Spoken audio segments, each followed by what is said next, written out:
to kill, time to die, time to shoot in the eye.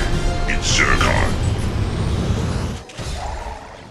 Ratchet and Clank Full Frontal Assault is the 9th Ratchet and Clank game developed by Insomniac Games and is part of the 10th anniversary celebration for the franchise. Nice. Fans of the series will have noticed that Insomniac has been straying from the classic formula as of late and is increasingly experimenting with it. The experimental titles have been smaller, cheaper affairs, preventing them from taking a huge financial risk should the experiments fail. In this most recent iteration, the game has adopted elements from tower defense games. Incoming enemies on the left lane.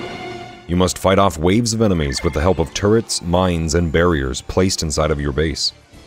The enemies will try to get past your defenses to destroy 6 generators inside.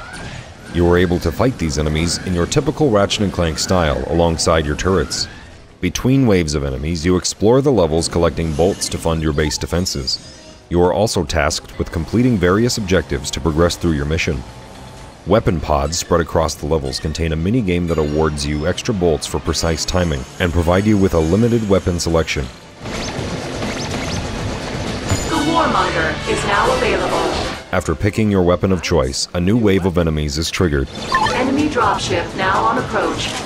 After each level, you are awarded medals based on your completion amount and receive promotions based on your total medals earned. Promotions provide you with perks to help you on your missions. The gameplay is solid enough, but I can't help but feel that they could have done more with it. You aren't able to upgrade turrets to higher levels as an alternative to simply buying more turrets, which is very surprising considering the trademark weapon leveling the series has had since going commando. It would have been a perfect fit.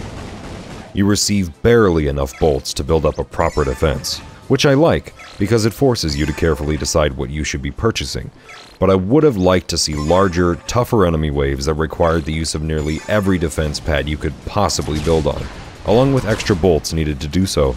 Instead, most of the base feels underutilized. I'm going to skip talking about any portion of the story due to its short length. Every little spoiler would count. The campaign supports local and online co-op, so try to grab a friend to play it with. There is also a competitive mode that supports online 1 vs 1 and 2 vs 2. The competitive mode plays more like an action real-time strategy game. It cycles through 3 phases: Recon, Squad, and Base Invasion. In the Recon phase, you capture nodes that provide you with weapons and bolts.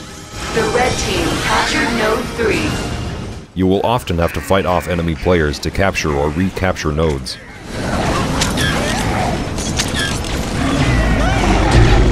In the Squad phase, you can purchase squads of minions to invade your enemy's base. The Base Invasion phase unleashes those minions and allows you to enter the enemy base yourself to do some direct damage. Blue generator destroyed.